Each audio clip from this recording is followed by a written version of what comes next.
네, 안녕하십니까. 저는 고려대학교 전기전자공학부의 김중헌입니다. 오늘 직접 찾아뵀어야 되는데 제가 오늘 오시아에서 다른 그 강화학습 관련된 워크숍이 있어서 거기서 일정이 생겼고, 또 이제 개인적인 또 일정, 한영희 교수님께 말씀드린 일정들이 좀 몇 가지가 있어서 오늘 직접 못 찾아본 것은 진심으로 죄송합니다.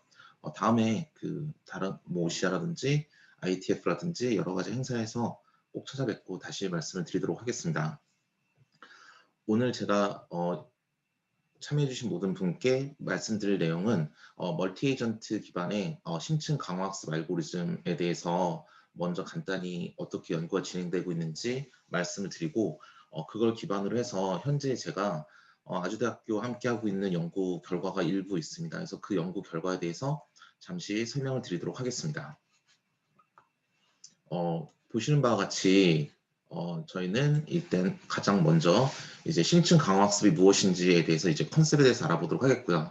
그다음 이거를 이제 멀티 에이전트로 풀려면 여러 가지 방법이 있습니다. 그런데 이제 우리가 가장 먼저 생각하는 여러 가지 알고리즘이 있겠지만 그 중에 하나는 이제 이미테이션 러닝이라는 게 최근 인기가 좀 많았었기 때문에 거기에 대해서 또 잠시 말씀을 나누도록 하겠고요. 그 다음에 멀티 에이전트 기반의 심층 강화학습 알고리즘이 이렇게 여러 가지가 있다면 실제로 우리가 UAV 같은 드론 같은 그런 무인기 시스템에 어떻게 적용이 되는지에 대해서 간단하게 설명을 드리도록 하겠습니다. 강화학습은 잘 아시겠지만 굉장히 오래된 학문입니다.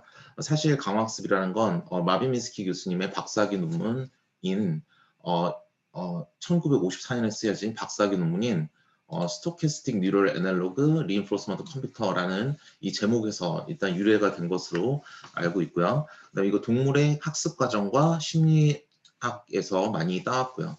가장 성공적이었던 이제 어플리케이션이 무엇이냐 한다면 굉장히 많지만 그 중에서 대표적인 건 이제 나사에서 이제 우주 탐사선을 보낼 때 스페이스 미션에 썼던 이제 스케줄링 알고리즘이 가장 대표적인 예가 되겠습니다. 그런 데에는 이제 수금지와 목터 천회까지 그때 명왕성까지 가면서 여러 가지 사진이나 정보를 획득을 해서 지구로 보내주는데 그 과정이 사람이 직접 가서 탈 수는 없으니까 일단 강화학습으로 패스 플래닝을 하고, 그리고 이런 위성들이 행성들이 이렇게 쭉 태양을 중심으로 돌고 있으니까 그 궤적을 또 계산해서 각각 이러한 스페이스 셔틀이 어떻게 궤적을 따라가야 될 것인가 이런 것도 다 계산해야 하기 때문에 이건 강화학습 문제로 귀결이 됩니다. 그 다음에 제가 학회에서 이제 강학습 할 때 매번 하는 얘기지만 우리 로봇 축구도 가장 기본적인 강학습 알고리즘 대표적인 예제입니다.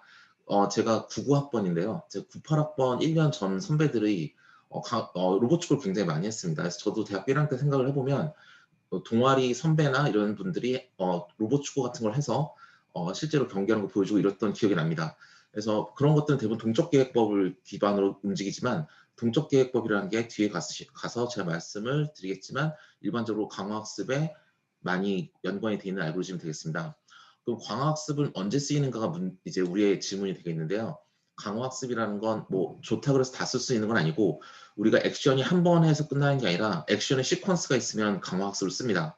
예를 들어서 딥러닝으로 뭔가 분류기를 만들었다. 사과와 바나나를 분류할 수 있다든지 아니면 검색 엔진처럼 어떤 주어진 쿼리를 우리가 검색을 해서 인터넷에서 찾아낸다든지 그렇게 하는 게 이제 한 번에 우리가 결과를 얻는 건데, 한 번에 결과를 얻는 게 아니라 우리가 항상 주어진 상태에서 어떤 액션을 취해서 다른 상태로 넘어가고, 그 달라진 상태에서 또 다른 액션을 취해서 그 또 다른 상태로 넘어가고, 이런 게 계속 꼬리에 꼬리를 물고 진행이 될 때 종국적으로 우리가 원하는 곳으로 가야 되고, 그 갈 때에 어떻게 가야 최적의 경로가 될 것인지를 찾아내는 것이 강화학습이 되겠습니다.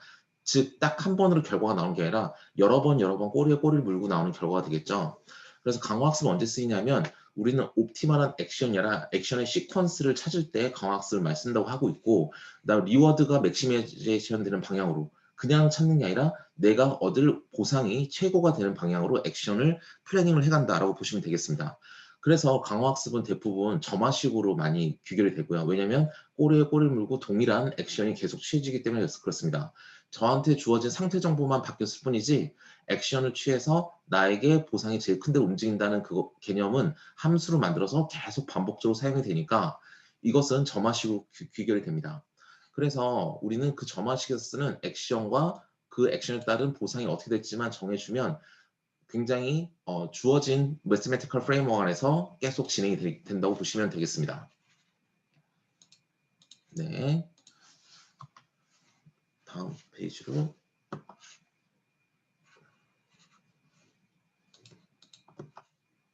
그래서 이 로봇팔 같은 경우도 굉장히 우리가 알고 있는 되게 대표적인 예제가 되겠습니다. 로봇팔 같은 경우는 이게 궤적을 정해야 되죠. 그러니까 액션 시퀀스가 있는 건데요. 지금은 부침개가 보이니까 아 얘는 부침개를 붙이는구나라고 우리는 알 수 있지만 사실은 이거 부침개 붙이려면 어떤 궤적으로 얘 팔이 움직여야 제일 맛있게 될 것인가 이렇게 되는데 사실 저 로봇팔은 우리가 최근에 로보틱스에서 말하는 것은 다 휴머노이드입니다. 그렇죠? 사람처럼 생긴 휴머노이드를 얘기하는데 사실 로봇공학이라는 것은 기계공학과나 전자과학, 제어공학 하시는 분들이 많이 해왔고 최근에는 이제 휴머노이드이기 때문에 컴퓨터과에서도 많이 하지만 사실 로봇은 산업공학과에서도 많이 했죠. 생산 자동화에서 우리 뭐 현대차 이런 공장에 가보면 로봇팔 하나 달린 그런 생산 공장에 쓰는 로봇들 이런 것들은 휴머노이드랑 구별해서 산업용 로봇이라고 불립니다. 생산 자동화나 그 다음에 식스시그마 같은 품질 관리 쪽을 하시는 분들은 로봇을 사용해서 이제 생산을 하는 쪽에 대해서 많이 말씀하시는데 그래서 이제 산업공학에서 많이 쓰거든요. 근데 그럴 때 로봇 팔의 궤적을 계산하는 거죠. 예를 들어서 자동차를 도색한다라고 한다면 팔의 궤적을 어떻게 해서 도색을 해야 주어진 모양의 자동차에서 페인트를 제일 적게 쓰고 그다음 빠짐없이 다 색칠할 수 있고 또 시간을 가장 빠르게 할 것인가라는 그런 팔의 궤적을 구해라. 그럼 팔의 액션을 구해라 라고 한다면 그게 바로 강화학습 문제가 되겠죠. 또 아래에 보시는 로봇 축구 같은 경우도 또 역시 강화학습 문제가 되겠습니다. 네.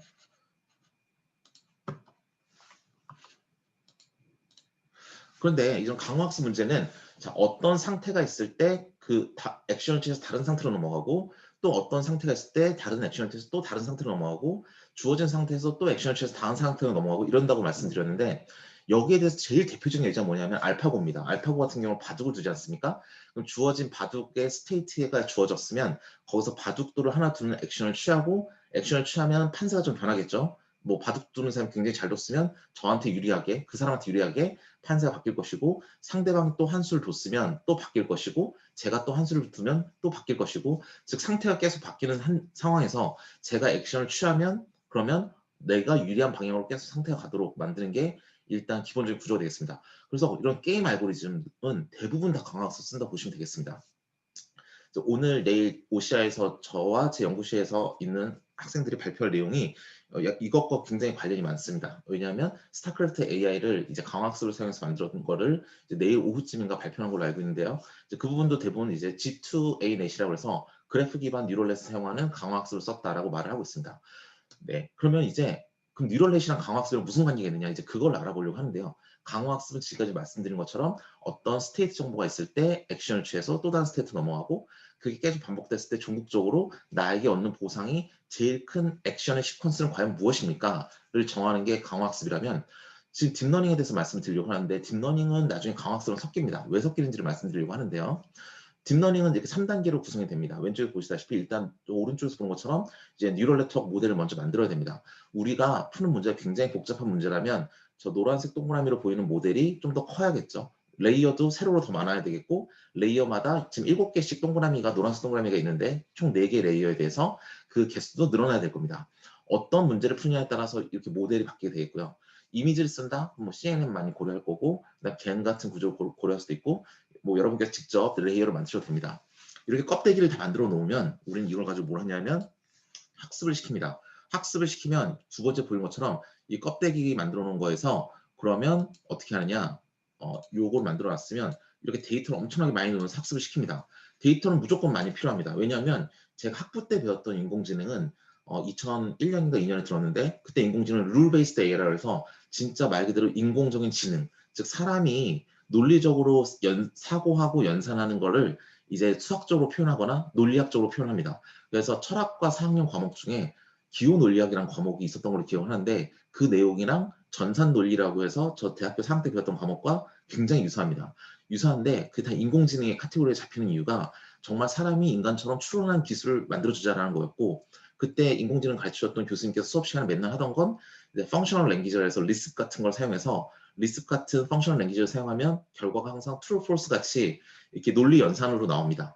그래서 그런 거를 가지고 프로그래밍을 하는 게 인공지능이라 생각했었는데 지금은 뭐냐면 지금 가운데 보이는 것처럼 매스메티컬한 모델을 하나 먼저 만들고 통계학적인 모델을 만들고 거기에다 데이터를 무지막지하게 때려 박습니다. 즉 사과 사진 1000만 장을 넣으면 저 동그라미들에서 학습되는 파라미터들은 생각하기를 이 1000만 장의 사과 사진이 그 어느 것도 정말 동그랗고 정말 빨갛지는 않지만 빨갛고 동그라미 사과라는 통계적인 이제 의미를 뽑아낼 수 있는 거죠.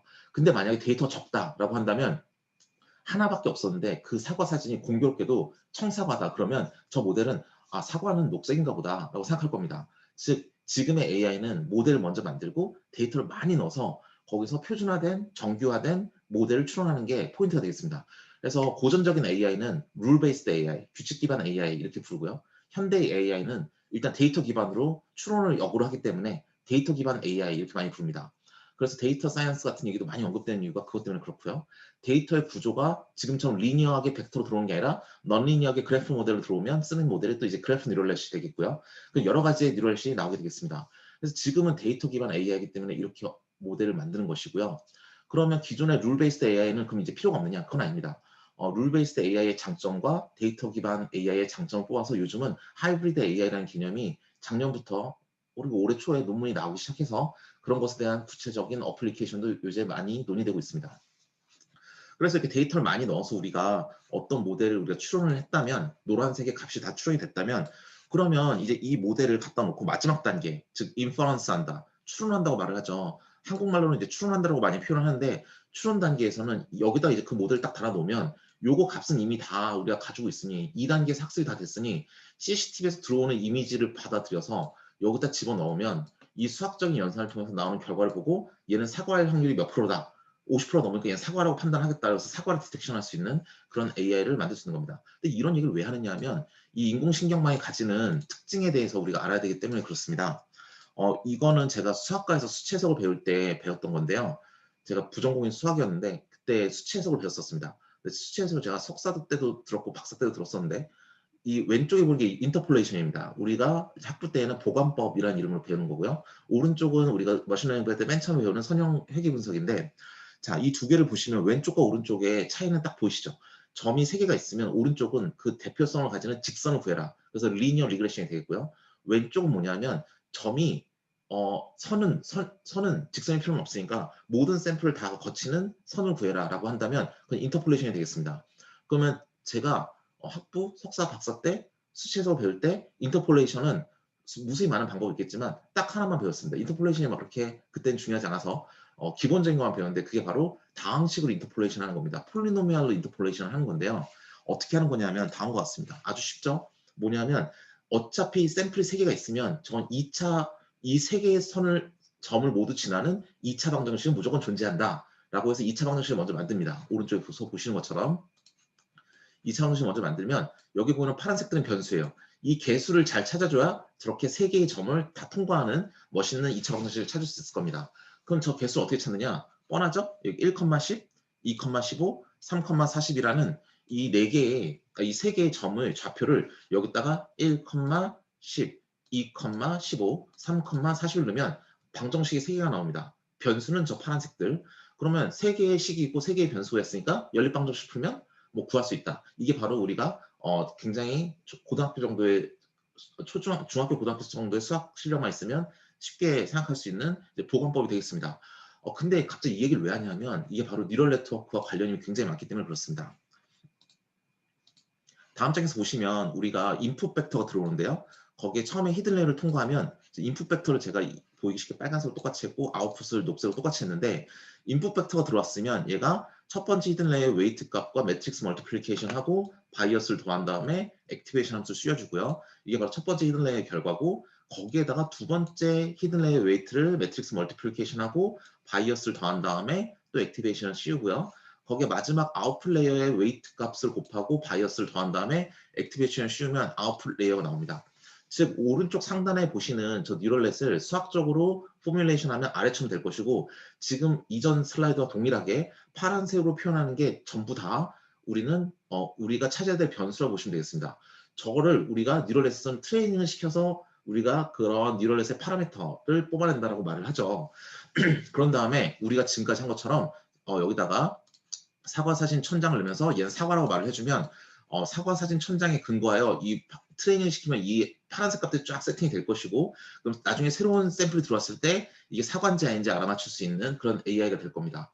즉 뭐냐면 뉴럴넷이라는 것도 결국에는 저렇게 X와 Y의 관계를 규명할 수 있는 저 파란색들의 변수를 찾아주는 과정입니다. 뉴럴 네트워크의 트레이닝이라는 건 예를 들어서 우리 여기에다가 미세먼지가 있는 사진 1000만 장을 넣고 여기는 동일한 사진이지만 미세먼지가 없는 사진을 1000만 장을 넣는다면 이 파라미터의 세팅은 미세먼지가 있고 없고의 관계를 표현하는 파라미터가 될 것입니다. 물론 사진이란 건 굉장히 미세먼지가 있고 없고는 굉장히 복잡한 데이터이기 때문에 이렇게 3개, 2개 히든레이 이 정도는 안 되고 딥러닝이 되면 우리가 히든레이 한 20개 이상 쓴다고 말을 합니다.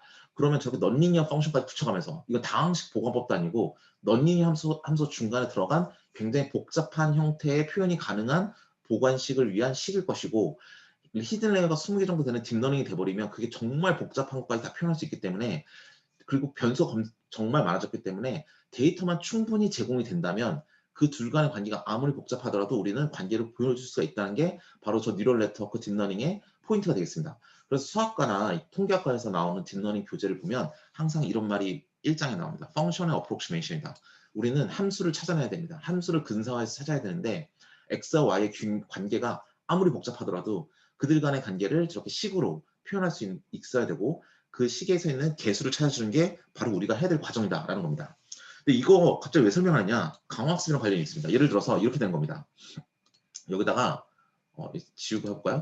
여기다가 스테이트 정보를 집어넣습니다. 우리 강학습 스테이트마다 그 강학습 에이전트 각각 어떻게 액션을 취하는지를 우리가 추론한다 했으니까 이렇게 다 만들어버리면 스테이트 어떤 상황에서는 어떤 액션을 취해라, 어떤 상황에서는 어떤 액션을 취해야 됩니다. 예를 들어서 이세돌처럼 바둑을 2개 만들고 싶다. 그러면 이세돌이 지금까지 두었던 대국을 다 보면서 이세돌이 어떤 판에서는 어떤 수를 뒀어, 어떤 판에서는 어떤 수를 뒀어 라는 거를 데이터를 다 모아서 다 집어넣은 다음에 중간 파라미터를 찾으면, 그러면 얼추 그동안 없었던 스테이트시 새로 들어온다 하더라도 이세돌과 유사한 어프록시메이션에 대한 액션을 해줄 수가 있겠죠. 그렇기 때문에 강화학습을 이렇게 뉴럴넷을 풀 수가 있다는 겁니다. 자, 근데 그게 왜 꼭 그래야 되느냐는 질문이 나올 수 있어요. 왜냐하면 강화학습은 고전적으로 마콥 디시전 프로세스 같은 걸 보면 마콥 디시전 프로세스나 일반적인 강화학습식은 점화식을 근거로 한다고 했는데, 점화식은 수학과나 컴퓨터과에서 알고리즘에서는 주로 동적 계획법을 풉니다. 동적 계획법이 이제 주로 솔루션인데, 동적 계획법 한번 찾아보시면 알고리즘 컴플렉시티가 슈도 폴리노미얼 타임이에요. 폴리노미얼 타임이면 주어진 시간 내에 풀 수 있으니까 오케이인데, 슈도 폴리노미얼 타임 뭐냐면 쉽게 말해서 저 스테이트 사이즈가 엄청나게 커져버리면 그때는 좀 풀기가 버겁다라고 보시면 되겠습니다. 그런데 기존에는 컴퓨터 사양도 딸리고 하니까 그냥 마콥 디시전 프로세스 MDP 정도로 푸는 것까지는 오케이였습니다. 그래서 기본적인 강화학습은 이미 1990년대 말에 뭐 트랜잭션 오토매틱 컨트롤 같은 그 제어 이론 쪽 하는 굉장히 좋은 저널에 이미 많은 연구가 되었고, 실제로 이제 서강대학교에 계시는 장영수 교수님 같은 분들도 저 학부 때 3학년 때 잠깐 고대 계실 때 강의를 해주셨는데, 그때 수업 들을 때도 이걸 가르쳐 주셨습니다. 마콥 디시전 프로세스 가르쳐 주셨는데 그 당시에는 별로 인기가 없던 분야긴 했지만 강의를 하셨고, 뭐 트랜잭션 오토매틱 컨트롤러 몇십 편을 쓰시면 혼자 쓰시면서 굉장히 연구를 많이 하신 분이었어요.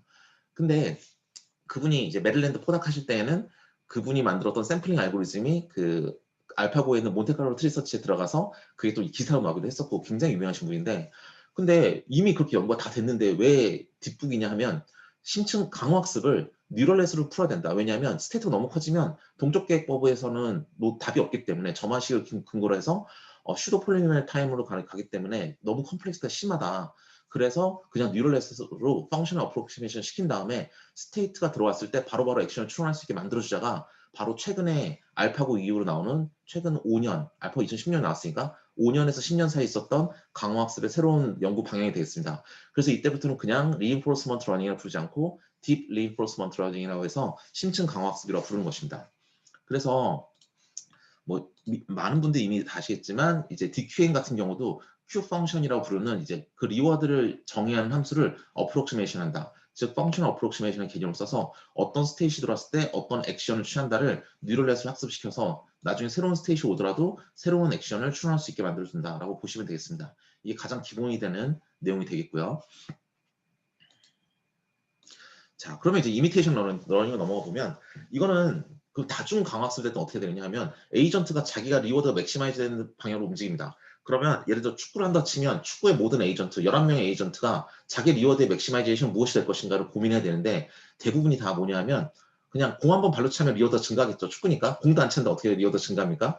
그러면 초등학생 축구하듯이 해성처럼 공이 날아가면 모든 사람이 공 한 번 발로 차보려고 따라가는 그런 식으로 돼버릴 겁니다. 근데 축구에서 정말 이기려면 누구는 골키퍼를 해야 되고 누구는 미드필더, 누구는 수비, 누구는 공격 이렇게 해야 되는데 그런 시스템이 구성이 안 되는 거죠. 에이전트끼리 전혀 정보가 공유되지 않기 때문에 이런 걸 푸는 게 이제 멀티 에이전트 강화학습의 가장 큰 문제가 되겠습니다. 예전에 이훈 교수님께서 강의하실 때 제가 예를 들은 게 굉장히 인상 깊었는데 최근에 2017년 ICML에 나온 논문 중에 하나가 코디네이티드 멀티 에이전트 강화학습이 있었습니다. 그거는 위에서 한 명의 감독이 있어요. 예를 들어서 쇼트랙을 예로 든다면 쇼트랙에서 금메달을 따야 된다. 그러면은 약간 편법이긴 하지만 안 좋은 승부 조작이긴 하지만 감독이 만약에 야 1번 선수 너는 누구 잡아뜨리고 2번 선수 넌 누구 잡아뜨리고 3번 네가 금메달 따 이렇게 하면 금메달 딸 수 있으니까 그렇게 만약에 액션을 내렸다고 한다면 이건 가만히 보면 에이전트들이 서로 협력을 하면서 동작을 하고 있지만 실질적으로는 감독이 모든 게 의사결정해서 그냥 에이전트들에게 액션만 뿌려준 거예요. 에이전트는 아무런 생각을 하지 않죠. 이게 바로 코디네이션 시켰다. 위에서 감독이 한 명이 다 결정한다면 알려준다 해서 이건 코디네이티드 멀티 에이전트 강화학습입니다. 그런데 그것도 일종의 하나의 방법이고요. 지금 여기는 어떻게 하는 거냐면 이미테이션 러닝이라는 거죠. 뉴럴넷의 장점을 극대화시키는 겁니다. 예를 들어서 아까 이세돌 예시랑 똑같습니다. 만약에 우리가 여기 스타크래프트를 하는데 지금 여기 3명의 팀플을 하는데 3명의 프로게이머를 잡아다가 호텔에 가둬놓고 한 10년 동안 9만 도만 매기고 이제 스타만 하게 만들었습니다. 그러면 얘네들의 로그가 쌓이겠죠. 스타크래프트 맵을 다 스크린샷에서 뜨면서 이런 상황에선 셋이 어떻게 행동하더라. 이런 상황에서는 셋이 어떻게 행동하더라를 뉴럴넷을 만들었고 인풋에다가는 스테이트 스크린샷을 넣고 아웃풋에다가는 그 3명의 액션을 3,000원짜리 벡터로 넣으면서 계속 학습을 시켜버리면 나중에 정말 새로운 스타크래프트 화면이 들어오더라도 그 3명이 어떻게 액션을 했는지가 오른쪽처럼 추정이 될 겁니다. 이걸 제일 먼저 만든 게 이제 딥마인드가 돼서 오른쪽처럼 실제로 시연을 했고요. 그래서 우리가 그걸 이제 이미테이션 러닝, 모방 학습이라고 합니다. 실제로 우리가 가진 데이터를 따라하는 거죠. 그래서 이거는 전문가의 시연을 그대로 유사하게 미믹하는 거가 기본적인 학습의 목적이 되겠습니다. 그래서 이 문장이 항상 이미테이션 러닝의 논문의 첫 번째로 나오는 단어가 되겠습니다. 자, 그러면 실제로 어떻게 되냐?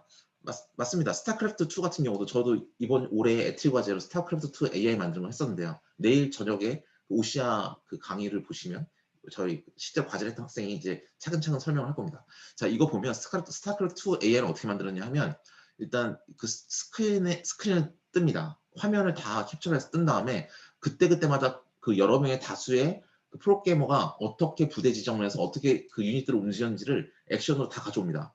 그러면 그 스테이트와 액션 정보를 가지고 데이터셋을 구성을 해서 즉 전문가로부터 구성을 해서 그걸 가지고 강화학습 에이전트로 하여금 어떤 새로운 스테이시 왔을 때 새로운 액션을 유추하게 만들어라는 거고 밑에 이 세터가 붙는 건 뭘 의미하냐면 이거는 신경망으로 학습시킨 파라미터를 가지고 있다. 즉 저거는 우리가 알고 있는 고전적인 강화학습이 아니라 인공신경망으로 학습시킨 딥 리인포스먼트 러닝 에이전트다. 즉 저거는 신경망 기반의 강화학습이다 라고 보시면 되겠습니다.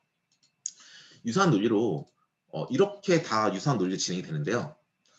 자율주행 이미테이션 러닝 여러분께서 구글에서 검색하시면 자율주행 얘기가 제일 많이 나옵니다. 저도 이미테이션 러닝 논문로 2019년에 이스카이 논문을 썼을 때에도 자율주행 어플리케이션인데요.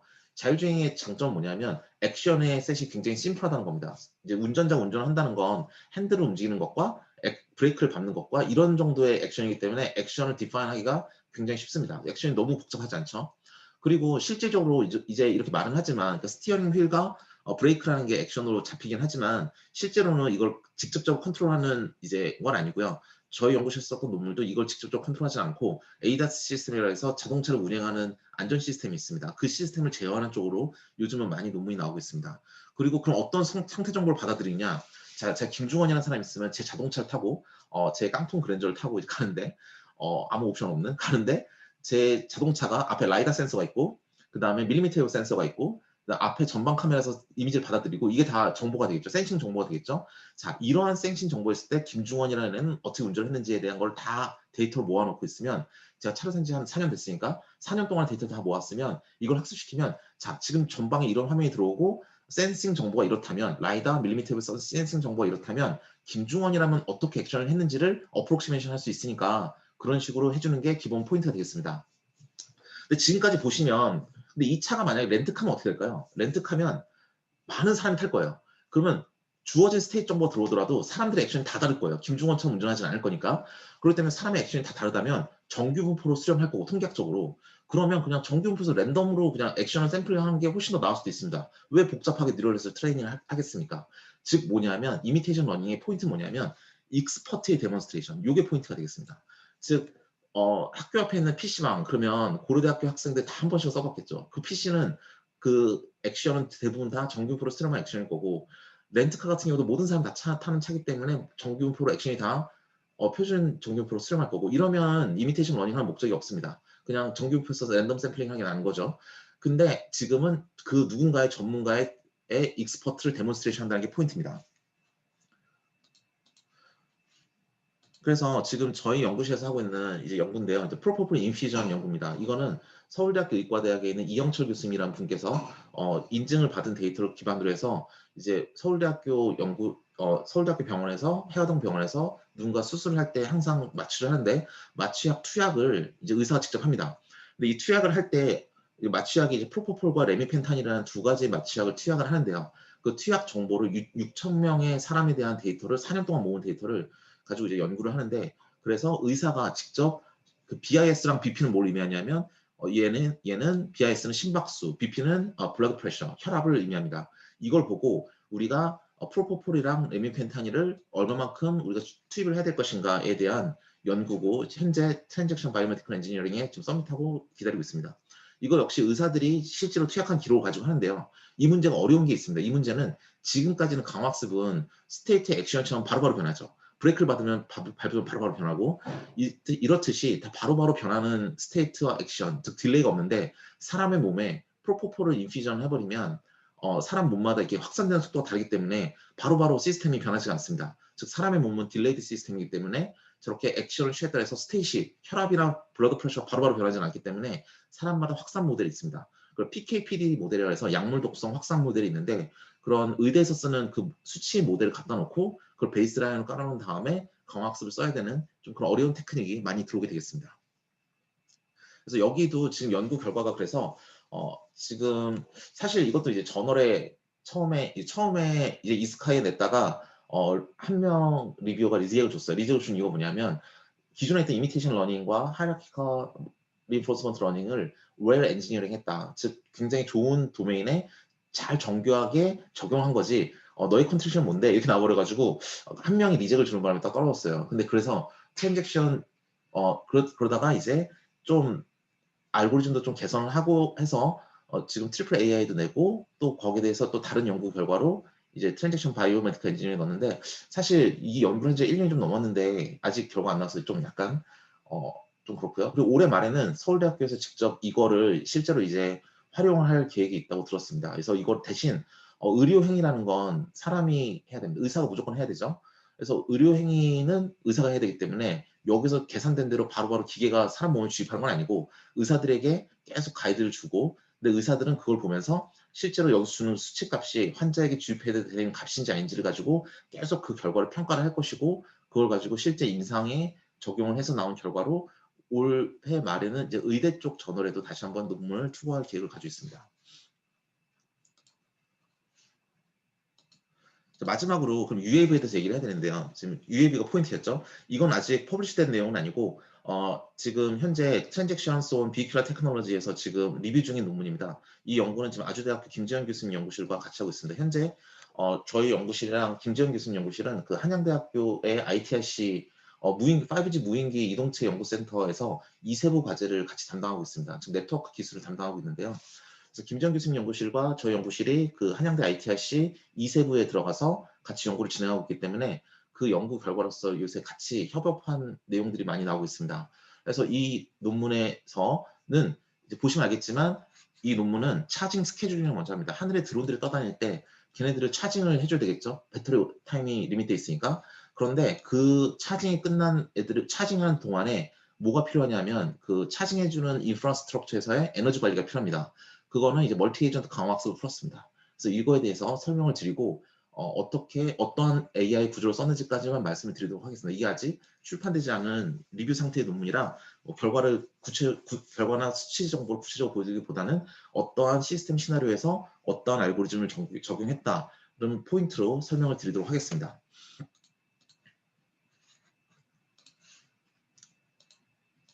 사실 저희가 보고 있는 시나리오는 다음 것 같습니다. 잠시만요. 자, 이게 지금 복잡해 보이는데 여기 밑에 보면 이게 지금 드론들입니다. 드론들이 날아다니고 있고요. 드론들은 하는 역할이 극한의 지역, 즉 산간 지역이나 도서 지역 같은 경우, KT에서 만든 광고를 보셔서 알겠지만 그 아주대학교 이국종 교수님이 어떠한 바다에 나가서 뭐 누굴 구조하고 뭐 그런 광고가 있었죠. KT 광고가. 그것처럼 드론을 바다에 띄워서 해상 재난 구조 활동을 한다든지 이런 거는 우리가 실제 기지국을 거기다가 딱 세팅할 수 없기 때문에 드론이 날아가서 애독하게 우리가 데이터를 센싱해서 받아와야 되는 환경이 되겠습니다. 특히 산불이 났다거나 이런 것도 사람들이 항상 산간 지역에 있을 수 없으니까 드론이 날아다니면서 보는 게 제일 정확하고 제일 코스트 이펙티브한 방법이 되겠습니다. 이렇게 꼭 서베일런스용으로만 사용되는 게 아니라 우리는 만약에 졸업식을 한다. 그러면 이제 고려대학교 캠퍼스가 터지겠죠. 지금 코로나 때문에 사람 없지만 이제 일반적으로는 사람들이 엄청나게 많을 텐데 그럼 기죽의 캐퍼시티가 감당을 못 하겠죠. 그럴 경우에 이제 드론이 가서 뭐 드론이나 이동기지국 차량에 가서 이동기지국으로서 역할을 해줌으로써 우리 그 캐퍼시티를 그 순간적으로 늘려주는 방법을 쓸 수도 있습니다. 근데 그 한순간 잘 되고자 기죽을 다 세우는 건 너무 수율이 안 맞고 그렇게 정말 예외적인 며칠을 우리가 기지국 역할을 해주는 그런 차량이나 드론을 만들자라는 게 지금 이동기지국의 기본 컨셉이 되겠습니다. 즉 드론은 이동기지국을 활용해서 이동기지국을 위해서 연구가 되든지 아니면 우리가 서베일런스용으로 연구가 되든지 한 두 가지 정도로 많이 연구가 되고 있는 것을 볼 수 있습니다. 하지만 여기 표현된 것처럼 배터리 라이프 타임이 다 다르기 때문에 그리고 얘네들이 제약이 심하기 때문에 우리는 얘네들을 계속 쓰기가 힘듭니다. 그래서 얘네들을 충전을 해줘야 되는데요. 맨날 지상에 내려서 배터리 갈아 껴주고 이거는 좀 약간 사람의 손이 많이 가니까 너무 어토노머스하지 못하죠. 그래서 어떻게 저희는 시스템을 만들었냐면 실제로 이렇게 EMS, 에너지 매니지먼트 시스템을 가지고 있는 충전소를 만들었습니다. 충전소를 만들어서 드론, 차징 타워라 생각하시면 되겠습니다. 즉 차징 타워처럼 만들어 놓으면 요즘 무선 전력 전송이나 와이어리스 파워 트랜스퍼 기술이 많기 때문에 드론이 가서 쭉 차징 타워 옆으로 가면 충전을 받고 다시 오고 가서 충전을 받고 다시 오고 이런 식으로 한번 가정을 해봤습니다. 이거는 저희가 2019년 트랜잭션 제 연구실 홈페이지 가시면 2019년에 트랜잭션 비큐라 테크놀로지 실린 논문이 옥션 베이스드 차징 스케줄링 위드 딥러닝 프레임워크 for 멀티 드론 네트워크스라는 논문이 있는데 그 논문에도 드론이 멀티플하게 떠 있을 때 차량이 가지고 있는 하나의 충전 패널에 어떻게 저 자원을 획득해서 우리가 그 충전을 받을 수 있는 것인가, 드론들이 충전을 받을 것인가를 설계를 했었고 그때도 이제 옥션 알고리즘을 써서 경매를 하듯이 해서 그렇게 되면 서로 신뢰성 있게 오퍼레이션이 가능하다. 즉 악의적인 드론이 와서 그 패널을 차지함으로써 나머지 드론을 다 떨어뜨리게 충전을 못 받아 떨어뜨리게 하는 그런 악의적인 드론을 미리 사전에 방지하는 알고리즘으로서 그때는 옥션을 썼었습니다. 근데 지금은 그렇게 하나의 충전 패널이 있는 게 아니라 여러 개의 충전 패널이 있고 얘네 드론들이 스케줄링을 해서 나는 어떤 충전 패널로 가서 충전을 받아야 될까를 일단은 스케줄링을 먼저 합니다. 그래서 보시는 것처럼 엣지는 차징 타워들이 있고요. 엔드는 유저들이 있고요. 요즘에 많이 거론되는 엔드, 엣지, 클라우드 구조가 되겠습니다. 엔드 단에는 UAV가 있고 엣지 단에는 차징 타워 있고 클라우드 단에는 이제 그런 심층 강화학습을 돌려서 얘네들 결론을 쭉쭉쭉 파라미터를 트랜스퍼 러닝을 해주고 있는 이제 에이전트가 있습니다. 모든 연산을 담당하는 에이전트가 될 텐데요. 이렇게 설계를 한 다음에 그러면 얘네들이 차징 스케줄링을 하는 겁니다. 누가 과연 서로 차징 어디에 차징 될 것인가 이 드론은 일로 가고 이 드론은 일로 가고 그런 스케줄을 다 해주게 됩니다. 그러면 뭐가 되냐면 이 EMS라 부르는 에너지 매니지먼트 시스템은 이제 에너지를 공급을 해줘야 되겠죠. 차징을 해주는데 여기 ESS라 그래서 에너지 스토리지 시스템이 있습니다. 에너지 스토리지 시스템은 에너지를 미리 충전해서 가지고 있는 거고 그리고 얘는 PV, 포토볼테이크, 태양광 전지도 있다고 가정을 해서 자체적으로 발전도 가능합니다. 이 상태에서 내가 가진 에너지를 줘야 되는데 얘네들끼리 보시면 알겠지만 ESS 쉐어링이 가능합니다. 즉 에너지 소스를 서로 나눠 가지는 게 가능한 상태입니다. 그러니까 심층 강화학습에서 하는 일은 뭐냐면 멀티 에이전트 강화학습을 하는 일은 뭐냐면 저 EMS 하나하나가 에이전트가 되고 이 에이전트의 액션 스페이스는 뭐냐면 내가 드론에게 얼마만큼 에너지를 줄 것인가 그리고 내가 가진 에너지가 부족하다면 과연 어떤 다른 에이전트에게 에너지를 빌려올 것인가를 정하는 겁니다. 그런데 서로 빌리는 건 괜찮은데 문제는 뭐냐면 전체가 다 양이 모자라다면 빌리는 거로 부족하겠죠. 그래서 유틸리티 컴퍼니라는 데에서 사옵니다. 요즘에 그 전력거래소 같이 미국 같은 경우는 전력을 가져올 때도 비딩을 해서 가져옵니다. 옥션 같은 걸 써서 가져오는데요. 고정가는 아니고 시간마다 가격이 다 다릅니다. 그러니까 어떤 때는 쟤한테 그냥 지금 빨리 받아오는 게 나을 수도 있고 어떨 때는 안 받아오고 ESS만으로 쉐어링 하는 게 나을 수도 있겠죠. 그런 거를 결정하는 심층 강화학습 에이전트를 저 위에 만들어준 게 되겠습니다. 그럼 어떤 강화학습 에이전트를 사용했느냐인데 보시면 이 다음 장에서 보시다시피 저희는 컴넷이라는 구조를 사용했습니다. 지금 위에 있어서 안 보이는데요. 제가 여기 쓰면 COMM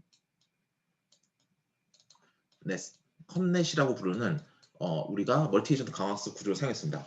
얘는 어떻게 되는 거냐면 컴넷은 저희가 그 올해 5월에 저희 연구실 홈페이지 가시면 2020년 5월에 트랜잭션 인더스트리 인포메틱스에 실린 논문이 있는데 그 논문도 컴넷을 채용하는데 그거는 전기자동차 충전 문제입니다. 전기자동차들이 내가 어느 충전소로 가야지 라고 충전소로 갑니다. 여긴 좀 스케줄링을 해서 드론을 가져오지만 전기자동차는 운전자가 운전을 하니까 내가 운전해서 일단 주유소로 갑니다. 주유소 가면 스케줄링 파트가 없죠. 걔네들은 이제 뒤에 컴넷이 돌면서 그 충전소끼리 있는 그 충전 포트, 그 전기자동차 충전 포트들끼리 하나하나의 에이전트, 걔네들끼리 에너지를 쉐어링하는 구조도 저희가 컴넷에서 그대로 썼습니다. 이제 컴넷의 디테일한 워킹 프로토타입을 보고 싶으시다면 이 논문은 아직 출판이 안 됐으니까 안 되겠지만 그 2015년 올해 2020년 5월에 실린 저희 연구소에 있는 트랜지션 인더스트리 인포메틱스에 실린 그 전기자동차 충전 문제를 푸는 논문을 보시면 이 컴넷 구조가 있고 어떤 알고리즘을 슈도코드에 짠지가 나옵니다.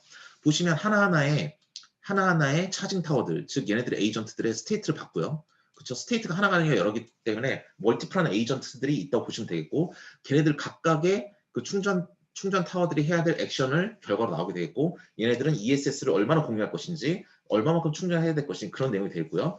그 둘 간의 펑셔널 어프로시메이션을 위한 컴넷의 팔러시를 도출하기 위한 이런 레이어 6개짜리를 만들고요. 요거를 아키텍처를 좀 더 구체적으로 보면 하나하나의 레이어를 이렇게 통과해 갈 때마다 얘 자기 자신 것만 뉴럴넷으로 학습하고 얘 것만 뉴럴넷으로 학습하고 또 정보를 공유하지 않으면서 3번은 3번 내 것만 하고 4번은 4번 내 것만 한다. 이렇게 해버리면 서로 정보 공유 안 되니까 에이전트끼리 그냥 따로따로 학습하는 거겠지 얘네들끼리 정보 공유 하나도 없습니다. 근데 보시면 알겠지만 지금 첫 번째 레이어가 끝나서 두 번째 레이어로 가고 다음 레이어로 가고 레이어가 진행될 때마다 해주는 역할이 뭐냐면 보시다시피 평균을 내줍니다. 파라미터를 첫 번째 히든 레이어에서 내가 어느 정도 전체 4개, 6개다, 4개다. 그럼 4개가 쫙 진행이 됐으면 첫 번째 각각의 히든 레이어에서 각각의 학습시킨 정보를 평균을 내서 나눠주고 뿌려가진 다음에 그 다음 레이어 진행하고 평균을 내주고 나눠준 다음에 그 다음 레이어 진행하고 그러면 얘네들끼리 정보가 어느 정도 쉐어되는 효과가 있다는 게 컴넷이 되겠고요. 컴넷이 이제 PPO 기반으로 돌아가는데 성능이 그렇게까지는 뭐 좋을 수도 있고 안 좋을 수도 있다. 컴넷으로 쓸 수 있는 경우가 있고 없다라는 결과가 조금 있어서 최근에 저희 연구실도 컴넷을 주로 많이 하면서 그 다음으로 G2A 넷이라는 게 있습니다. 그래서 G2A 넷이라는 게 있는데 G2ANet 같은 경우는 얘는 그래프 뉴럴 네트워크 기반이라 얘네들의 구조를 이렇게 리니어하게 만들지 않고 그래프 기반으로 만들어서 너리니어하게 만들어서 학습시키는 구조도 있습니다. 지금은 이제 그쪽으로 많이 넘어가 있는 단계인데 퍼블리케이션에서는 이제 아직까지는 저희 연구실에서는 컴넷까지만 일단 연구 결과가 퍼블리케이션으로 나온 상태가 되겠습니다. 시간이 거의 이제 다 돼서 이제 마지막으로 결론을 맺도록 하겠습니다. 지금까지 저희가 딥 리인포스먼트 러닝에 대해서 알아봤고요. 강학습에 대해서 알아봤지만 강학습은 기본적으로 인공신경을 쓰지 않는 기본적인 Q러닝이나 MDP 같은 경우는 기존에 이미 문제 다 풀렸고 동적 계획으로 풀립니다. 하지만 스테이트 정보가 굉장히 작을 때만 컴플렉스가 낮고 스테이트가 굉장히 커지면 슈도폴리노미얼에서 굉장히 연산의 복잡도 늘어나니까 그걸 해결하기 위해서 딥러닝 구조를 쓴 게 뭐 DQN이나 뭐 그런 게 되겠고요. 따라서 이제 알파고 때부터 시작해서 나오는 건 대부분 다 심층 신경망 기반의 강학습이다라고 보시면 되겠습니다. 그런 다음에 그 심층 신경망의 강학습을 설명하다 보면 당연히 이미테이션 러닝이 나오게 되겠고요. 이미테이션 러닝도 역시 스테이트 정보와 액션을 매핑을 시켜서 그 익스퍼트 전문가의 그 행동을 그대로 미믹할 수 있는, 따라할 수 있는 신경망을 만드는 연구다라고 보시면 되겠습니다. 그래서 이건 One Possible Solution for Multi-Agent Reinforcement이라고 보시면 되겠고요. 마지막으로 우리가 강화학습의 멀티-에이전트 강화학습 가장 대표적인 예가 되는 컵넷 구조를 간단하게 알아봤습니다. 얘네들은 파라미터, 히든레이의 파라미터들을 다 에버리지를 하면서 전진함으로써 각각의 에이전트끼리 정보를 공유할 수 있게 만들어서 그 성능을 본다라고 보시면 되겠습니다. 여기까지 제 주어진 시간 동안 발표를 마치겠고요. 오늘 정말 직접 뵈야 됐는데 못 뵈서 너무 죄송하고, 다음에 다양한 학술 행사에서 보면 다시 한번 말씀 나누고 인사드리겠습니다. 감사합니다.